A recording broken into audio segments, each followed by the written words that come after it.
Captain Jake Morrison had seen a lot of weird stuff in his 15 years as humanity's chief diplomatic liaison, but nothing quite prepared him for walking into the Galactic Council chambers and finding 300 alien representatives sobbing. Well, the ones who had tear ducts were sobbing. The crystalline hegemony was making this horrible scraping sound that probably counted as crying, and the gaseous collective had turned a particularly depressing shade of purple. Okay, what fresh hell is this? Jake muttered under his breath, adjusting his collar as he made his way to the human delegation's seats.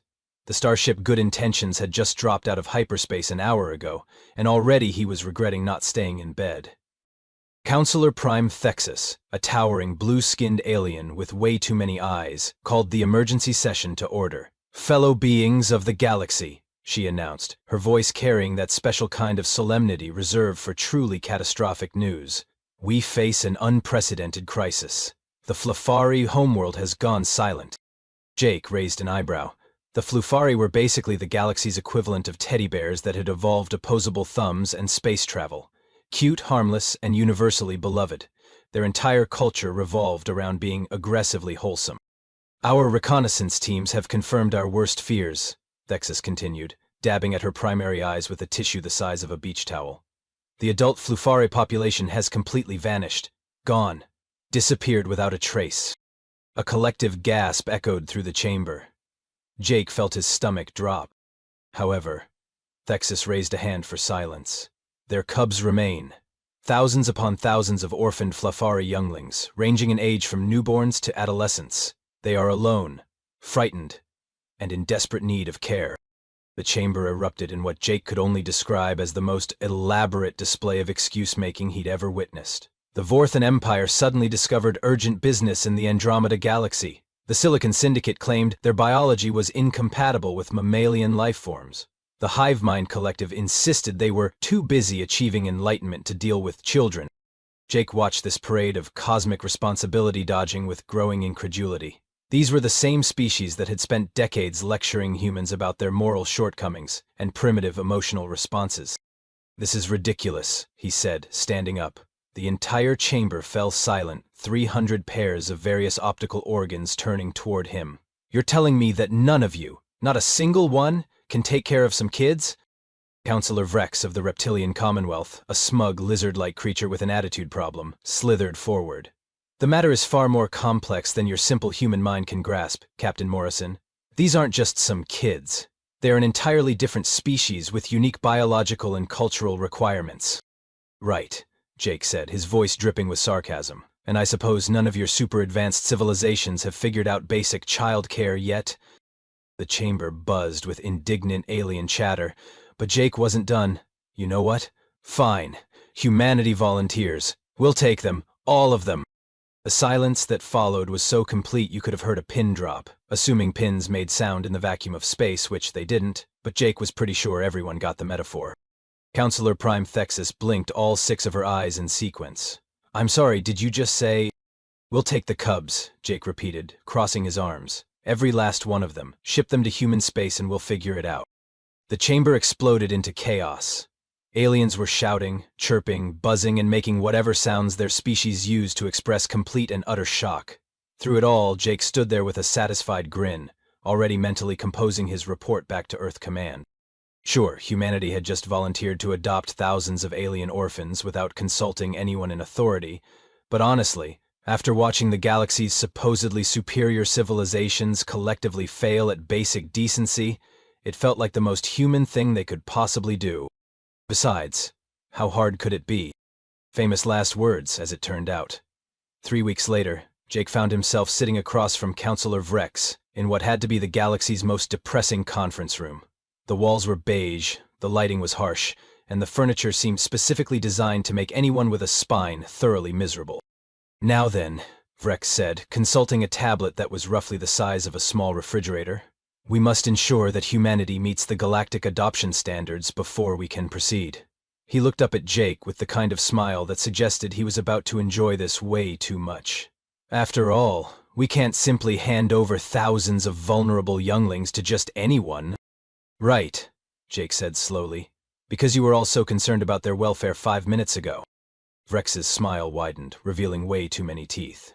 The Galactic Adoption Committee has prepared a comprehensive evaluation process. You'll need to demonstrate competency in 17 different categories of interspecies childcare.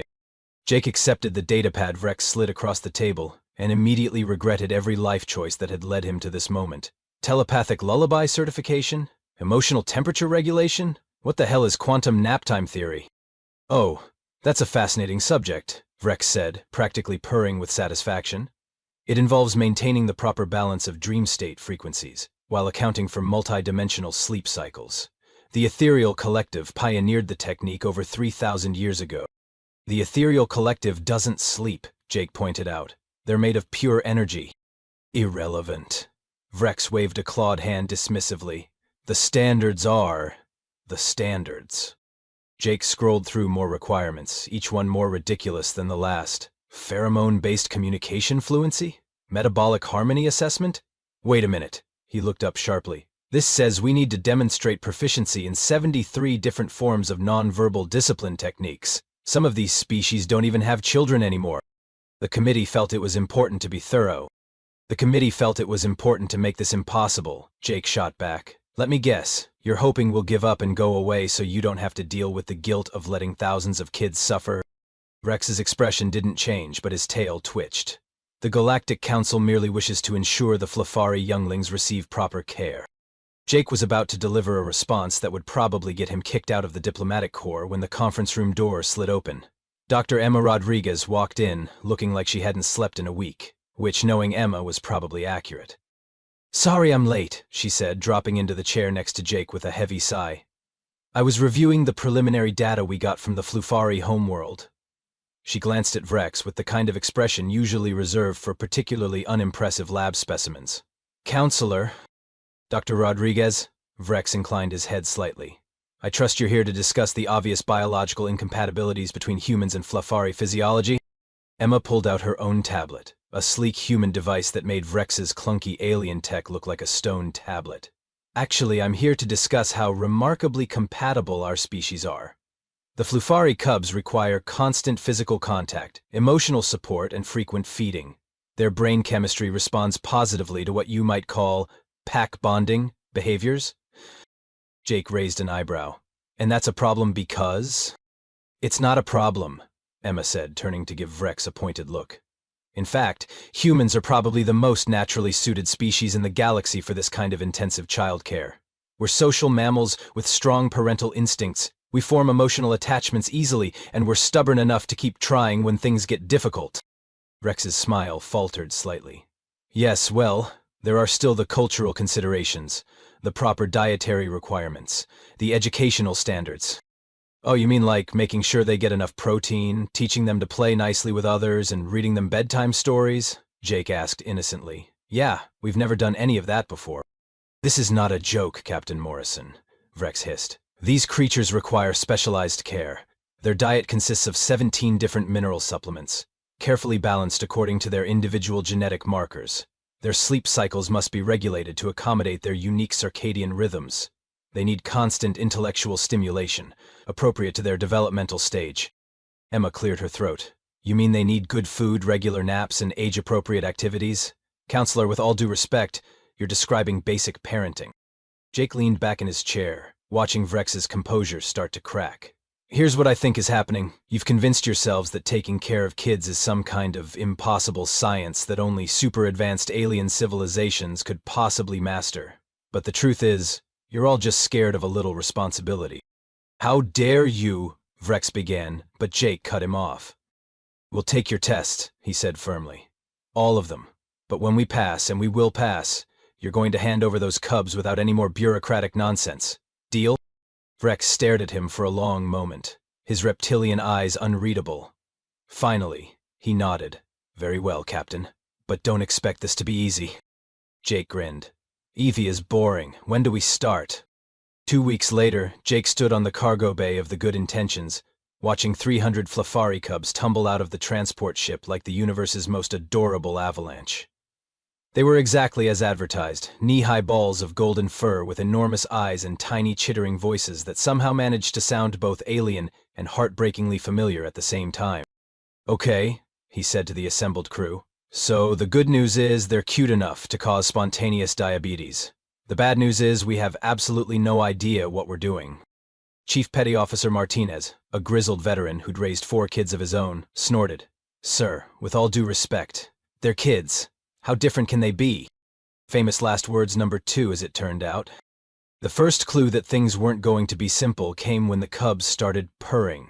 Not just regular purring, but some kind of harmonic resonance that made the ship's hull vibrate like a tuning fork. Within minutes, half the crew was getting motion sick, and the navigation system was throwing error messages. Emma, Jake called over the increasingly chaotic din, please tell me you have some brilliant scientific solution for this. Dr. Rodriguez, who was crouched down letting a particularly small cub climb all over her, looked up with an expression of scientific fascination mixed with mild panic. They're trying to establish pack harmony through sonic bonding. It's actually quite beautiful from an evolutionary standpoint. It's giving me a migraine from a survival standpoint, Jake replied, wincing as the purring reached a new crescendo.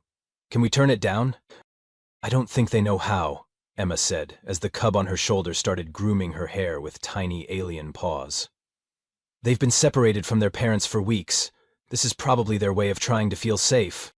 Meanwhile, Ambassador Glorp, a gelatinous blob of alien smugness, who'd been assigned to observe and document the human childcare experiment, was taking notes on a floating tablet with obvious glee. Fascinating, he burbled, his translucent form rippling with what Jake had learned to recognize as alien amusement. The humans appear to be experiencing immediate auditory distress. Note for the record, Day 1, Hour 1, already showing signs of inadequacy. Hey Jello boy, Jake called out, unless you've got some actual helpful suggestions, how about you keep your observations to yourself? Glorp's form quivered with indignation. I am a certified xenobiological observer with 17 advanced degrees in interspecies relations. I am merely documenting your inevitable failure for the official record. Right, Jake said, turning his attention back to the cubs. Okay people, new plan. Let's try the human approach. What followed was, by any objective standard, complete chaos. But it was human chaos, which somehow made all the difference. Ensign Peters, fresh out of the academy and clearly overwhelmed, had the brilliant idea of putting on some music to compete with the purring. Within minutes, half the cubs were trying to dance to classic rock, their tiny bodies wiggling in ways that defied both physics and common sense. Lieutenant Commander Williams, a mother of 3, took one look at the situation and started distributing snacks. Not the carefully balanced mineral supplements the Galactic Council had specified, but good old-fashioned human comfort food. Cookies, crackers, and yes, pizza cut into tiny pieces. You can't feed them that, Glor protested, his gelatinous mass practically vibrating with horror. Their digestive systems require precisely calibrated nutrition according to their individual metabolic profiles. The digestive systems require food, Williams shot back, watching as the cubs devoured the pizza with obvious delight. And look, the purring's getting quieter. She was right. As the cubs filled their bellies with earth food, their sonic bonding gradually shifted from earthquake-inducing resonance to something more like a contented hum. Jake watched Chief Martinez fashion a series of blanket forts out of cargo containers, while Ensign Kim started an impromptu game of what appeared to be alien tag. The cubs were laughing now, a sound like wind chimes in a gentle breeze, and for the first time since they'd arrived, they actually looked like kids instead of traumatized refugees. This is highly irregular, Glorp observed, his form practically quivering with disapproval. The galactic standards clearly state that interspecies cultural exchange should be managed through careful, controlled interactions. You're just winging it. Yeah, we do that a lot, Jake said, watching one of the smaller cubs figure out how to work a human tablet, somehow instinctively navigating to a video of Earth cats. Turns out kids are kids, no matter what planet they're from. They want to feel safe, they want to play, and they want someone to care about them. But the proper procedures, Glord began. The proper procedures, Jake interrupted, were written by species who were too scared to actually help these kids in the first place. Maybe, just maybe, the fact that we don't have a comprehensive manual is exactly what makes us good at this. Emma appeared at his elbow, a cub nestled in each arm like she'd been born to it. The medical scans are coming back clean, she reported. They're actually healthier than expected. I think they were malnourished before, probably from whatever crisis separated them from their families. Jake looked around the cargo bay, which had been transformed from a sterile loading dock into something that looked suspiciously like the world's most chaotic daycare center. Cubs were playing, eating, napping in piles, and generally doing all the things that happy, healthy kids did everywhere in the universe. "Hey, Glorp," he called out to the increasingly agitated observer, "make sure you get this in your report. Day 1, Hour 3, humans successfully prevent interspecies diplomatic incident through the radical application of common sense and pizza." Glorp's response was a sound that the universal translator rendered as something unprintable, but Jake was pretty sure he got the gist of it. This was going to be fun. 3 months later, Jake was beginning to think they'd actually figured this whole interspecies parenting thing out. The good intentions had been retrofitted into what the crew lovingly called the flying daycare, complete with padded corridors, reinforced play areas, and a cafeteria that served both human comfort food and the closest alien equivalent they could manage. The cubs had settled into routines that would have made any Earth pediatrician proud. They woke up, ate breakfast, attended what Lieutenant Williams had optimistically labeled educational enrichment time, but which mostly consisted of teaching them to play human games, took naps in massive cuddle piles, and generally behaved like the happiest bunch of alien kids in the galaxy. Jake was reviewing the morning reports, which included such gems as Fluffball 7 has learned to operate the replicator and is now addicted to chocolate milk, and the cubs have figured out how to open the maintenance hatches and are using them as a jungle gym, when Emma burst into his ready room looking like she'd seen a ghost. "Jake," she said, her voice tight with barely controlled excitement and what might have been terror, "we need to talk, now." He looked up from his paperwork, immediately recognizing the tone that meant Emma had discovered something that was either going to win them a Nobel Prize or get them all killed. "What's wrong?" "Nothing's wrong," she said, closing the door behind her and activating the privacy screen. "That's the problem. Jake, I've been running comprehensive medical scans on the cubs for months now, trying to understand their biology, their development patterns, everything. And they're not orphans." She dropped into the chair across from his desk like her legs had given out. "Jake, these cubs have living parents. Recent genetic markers show parental bonding chemicals that are still active. Their stress hormones indicate traumatic separation, not grief. They were taken from their families within the last 6 months." Jake felt something cold settle in his stomach. "Emma, are you telling me what I think you're telling me?" "The Flafari adults didn't vanish," she said, her voice barely above a whisper. "They were taken, or they're hiding, and the Galactic Council knew." The silence that followed was so complete that Jake could hear the cubs playing in the corridor outside his office, their cheerful chittering a stark contrast to the bombshell Emma had just dropped. "How do you know?" he asked finally. Emma pulled out her tablet, swiping through screens of data that looked like it had taken weeks to compile. "I started noticing inconsistencies in the official reports 3 weeks ago. The timelines didn't match. The Galactic Council claimed the Flufari homeworld went silent 4 months ago, but the cubs' biological markers indicate they were separated from their parents much more recently." She pulled up another screen, this one showing star charts and shipping manifests. "Then I started digging deeper. Jake, there have been reports of Fluffery adults in the Outer Rim territories, sightings, refugee camps, and they're all running from the same thing, which is the Dominion Empire."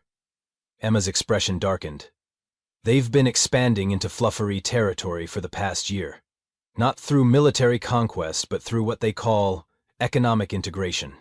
Basically, they move in, take over the infrastructure, and anyone who objects gets relocated." Jake rubbed his temples, feeling a headache building. So the Galactic Council knew that the Flafari weren't extinct, they knew the cubs were refugees, and they let us believe we were dealing with orphans? "It gets worse," Emma said, which Jake was beginning to realize was Emma's favorite phrase. "I cross-rephrased the Galactic Council membership with Dominion trade agreements. Jake, half the Council members have exclusive contracts with the Empire. They've been profiting from this expansion." The pieces started clicking together in Jake's mind, forming a picture that made him want to punch something, preferably Councillor Vrex. They couldn't openly support the Dominion taking over Flafari territory without looking like monsters, but they also couldn't risk getting involved in a refugee crisis that might interfere with their business deals. "So they found a convenient solution?" Emma nodded grimly. "Let the humans take the cubs. It gets the kids out of the way, makes the Council look compassionate for finding them homes, and if the humans fail, well, that's just proof that the primitive species shouldn't be meddling in galactic affairs." Jake stood up and started pacing, his mind racing. Those smug, calculating, profit-obsessed... He stopped, turning to face Emma. "How sure are you about this?" "Jake, I have genetic markers. shipping records, communications intercepts, and refugee testimony. The only thing I don't have is a signed confession from Counselor Vrex, and honestly, at this point I'm pretty sure I could get that too. If I tried hard enough. There was a soft knock at the door and one of the cubs peeked in. It was Pip, a particularly small one who'd taken to following Emma around like a golden shadow. The cub chittered something in its native language, which the universal translator rendered as, "Dr. Emma Sad, Pip, help." Emma's expression softened as she picked up the cub, who immediately started the gentle purring that had become the ship's unofficial background noise.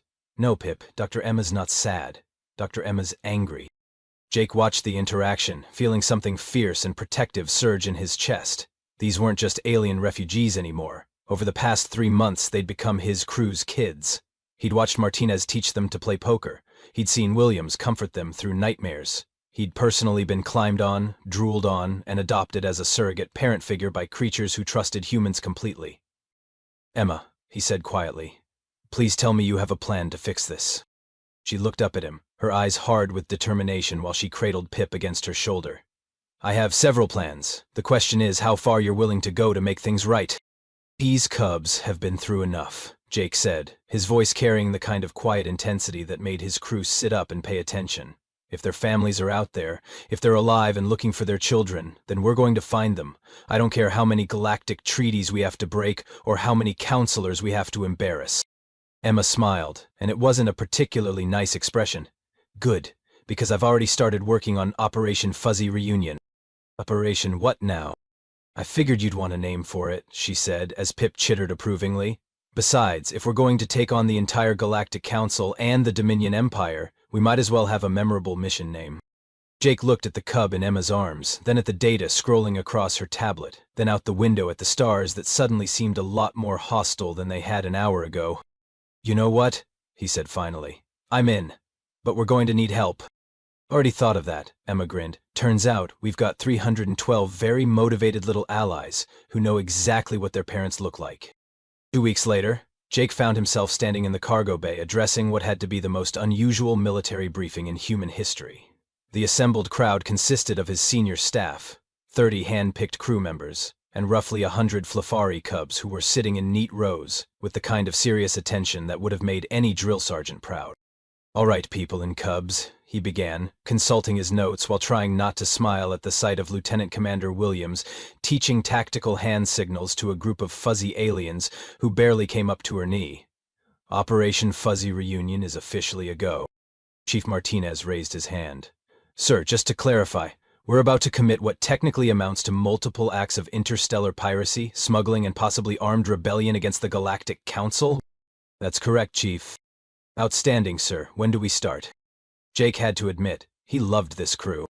Emma stepped forward, her tablet displaying a 3-dimensional star chart that looked like a spiderweb of red dots and connecting lines. "Our intelligence network has identified 17 different Dominion holding facilities where Flafari adults are being kept. They're scattered across 4 different star systems, heavily guarded, and officially don't exist." "Sounds like my kind of target," muttered weapons specialist Chen, cracking her knuckles with obvious anticipation. "The good news," Emma continued, "is that the Dominion isn't expecting anyone to come looking. They've been operating under the assumption that the galaxy thinks the Flafari are extinct." One of the cubs, a particularly clever one named Whiskers who'd appointed herself as the unofficial spokesperson for her species, chittered something that the translator rendered as, "Mama and Papa trapped? We help rescue." "That's the plan, Whiskers," Jake said, crouching down to her level. "But we need you to tell us everything you can remember about your parents. What they look like, what their names are, anything that might help us identify them." What followed was perhaps the most heartwarming intelligence-gathering session in military history. The cubs eagerly shared memories, descriptions, even crude drawings scratched on datapads with their tiny claws. Emma's team compiled it all into a comprehensive database, cross-referencing genetic markers and family groups with the efficiency of a computer and the dedication of people who'd spent months changing alien diapers. "Okay," Jake said, once they'd gathered as much information as possible. "Here's how we're going to do this. The Council expects us to play by their rules, follow proper diplomatic channels, and generally behave like good little humans who know their place." He paused for dramatic effect, looking around at the assembled faces, human and alien alike. "We're going to do exactly the opposite." The plan that Emma and her team had devised was, by any reasonable standard, completely insane. It was also brilliantly, uniquely human in its approach. Phase 1 involved what Jake had euphemistically labeled aggressive negotiations with various black market traders, smugglers, and information brokers throughout the Outer Rim territories. It turned out that when you offered to pay triple the going rate in genuine Earth coffee and chocolate, people became remarkably cooperative. Within days, they had detailed maps of Dominion facilities, guard rotations, and even meal schedules. "I have to ask," said Commander Harrison, Jake's second-in-command, "where exactly are we getting the budget for bribing half the criminal underworld?" Emma held up a datapad showing their cargo manifest. "Funny thing about taking care of kids. Turns out Earth's entire snack food industry is considered exotic contraband in most of the galaxy. One case of cookies can buy you a used starship." Phase 2 was where things got creative. Instead of trying to sneak past Dominion security or fight their way through heavily defended facilities, they were going to use the one thing the Empire couldn't possibly account for: the power of really, really annoying bureaucracy. "We're going to file complaints," Jake explained to his increasingly confused senior staff. "Mountains of complaints. Every single Dominion facility, administrator, and guard is about to receive formal diplomatic protests, inspection requests, and permit reviews from something called the Galactic Child Welfare Enforcement Division." "Sir," Lieutenant Parks raised her hand tentatively, "there is no Galactic Child Welfare Enforcement Division."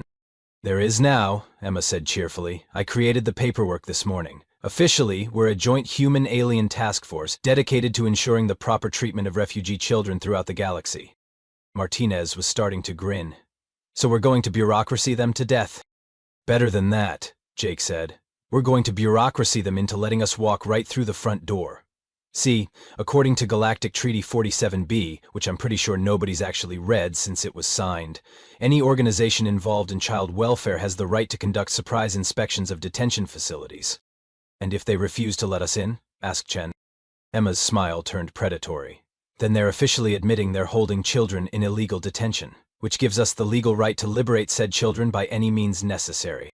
The beauty of the plan was that it attacked the Dominion's greatest weakness: their obsession with appearing legitimate.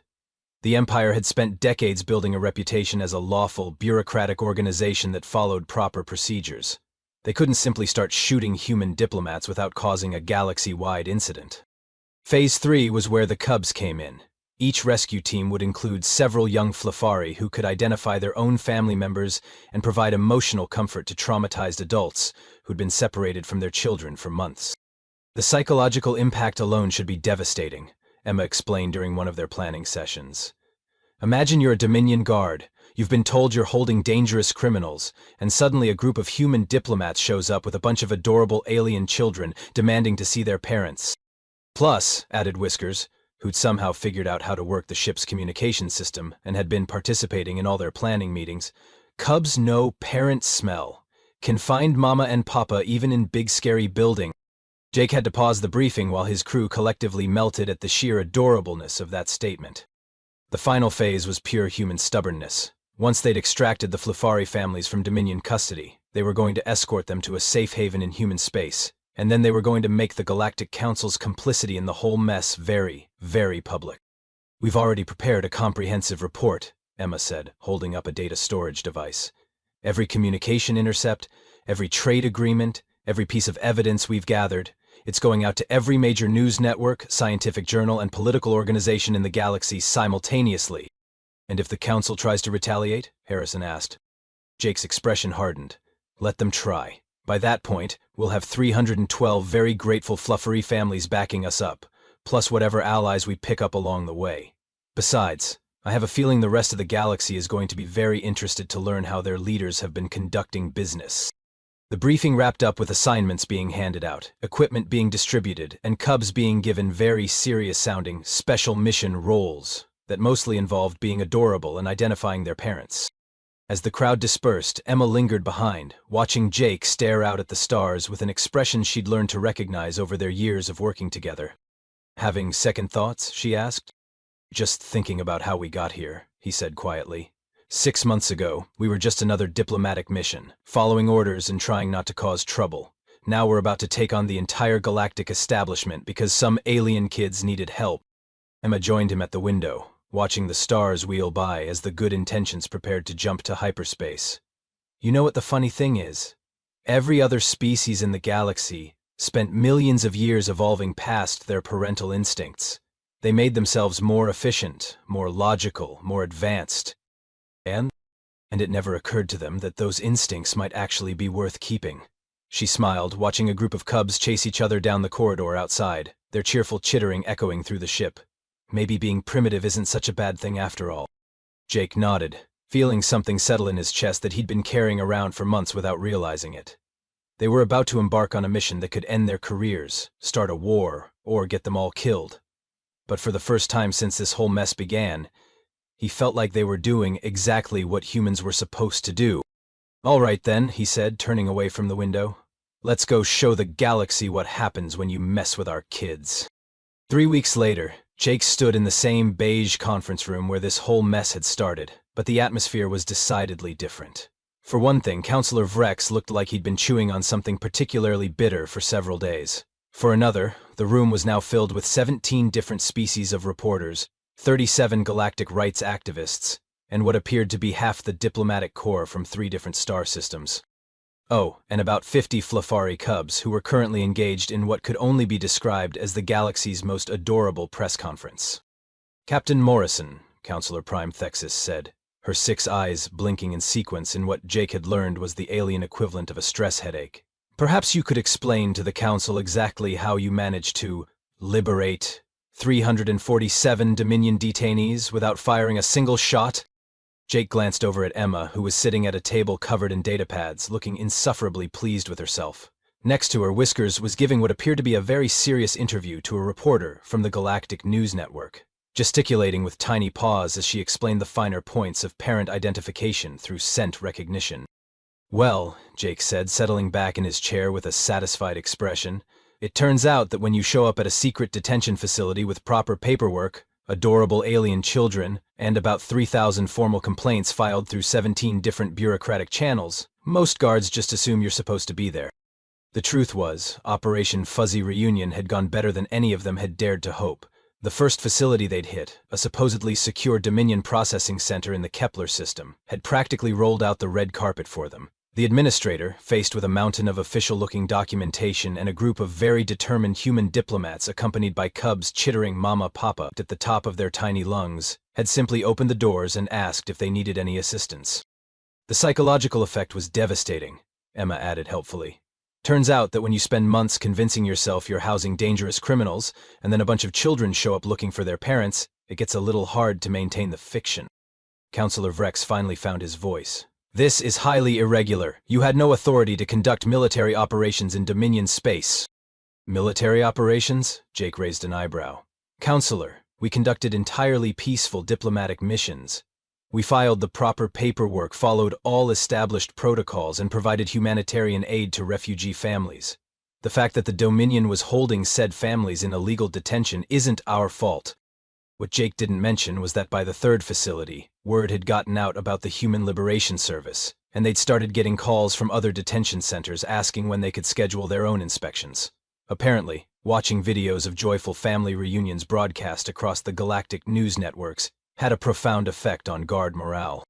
By the time they'd hit the 7th facility, they'd been joined by volunteer ships from 12 different species, all eager to help with the humanitarian mission. The crystalline hegemony had donated transport vessels. The Silicon Syndicate had provided supplies. Even the usually aloof Ethereal Collective had sent a delegation to observe this fascinating display of primitive emotional bonding. "The point is," Jake continued, addressing the increasingly uncomfortable council members, "we now have 347 adult Flafari who are very interested in testifying about their experiences in Dominion custody. They have some fascinating stories about the economic agreements that led to their displacement."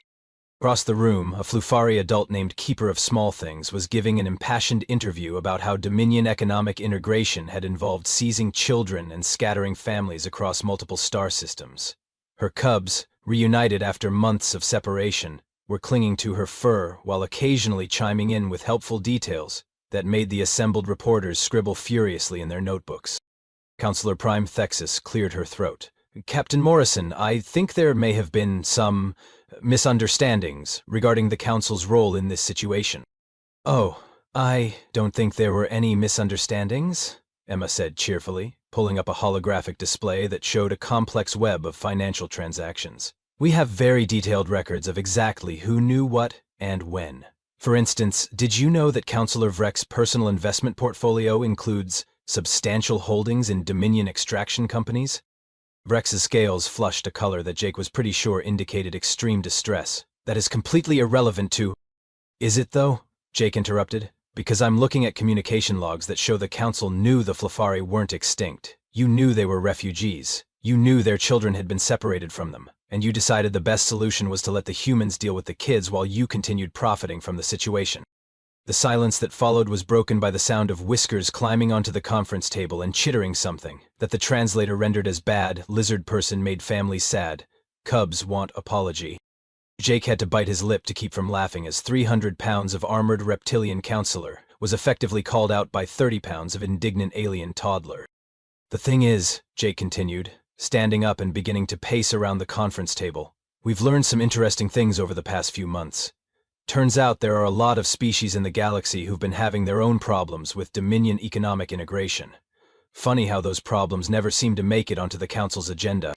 Emma helpfully activated another display, this one showing a galactic map dotted with red indicators. 17 different species have reported similar incidents. Families separated, adults relocated, children left behind, and in every case the Galactic Council somehow failed to provide adequate assistance. But that's all changing now, Jake said, his voice taking on the kind of tone that made diplomatic adversaries sit up and take notice. See, we've been in touch with representatives from all 17 of those species. Turns out, they're very interested in forming some kind of mutual aid society, a group dedicated to providing humanitarian assistance when the official channels fail to act. Thex's 6 eyes went wide. Captain Morrison, you're talking about establishing a parallel governmental structure. That would be completely unprecedented. Would it? Jake smiled. Or would it just be a group of species who've decided that taking care of each other's kids is more important than maintaining profitable business relationships with expansionist empires? The truth was, the Galactic Humanitarian Alliance had been Emma's idea, but it had taken on a life of its own. What had started as a way to protect the rescued Flafari families had evolved into something much larger. Species after species had signed on, all of them united by the simple principle that children shouldn't be pawns in political games.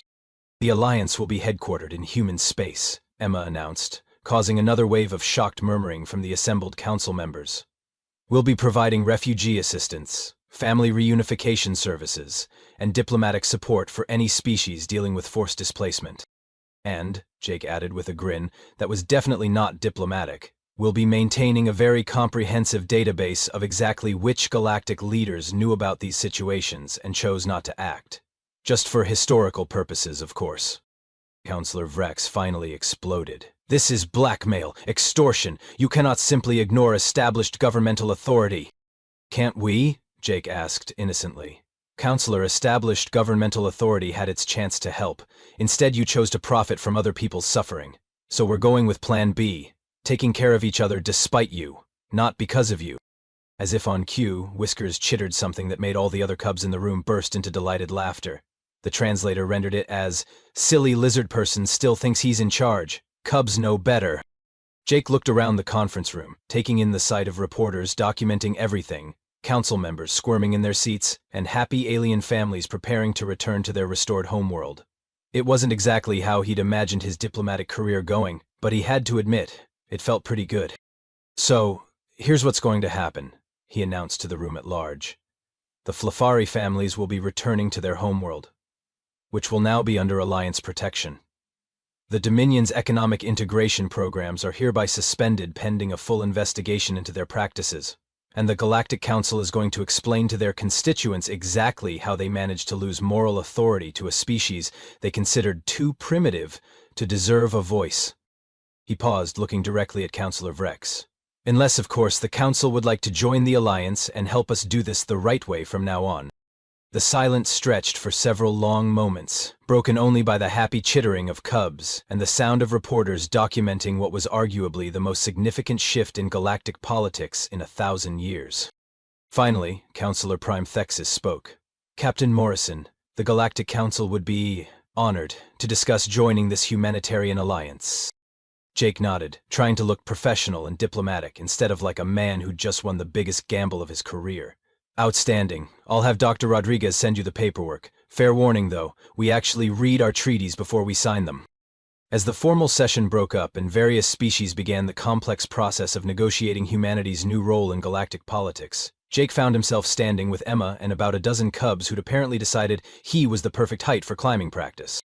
"So," Emma said, watching Whiskers attempt to braid his hair with tiny alien fingers, "any regrets about volunteering to take care of some kids?"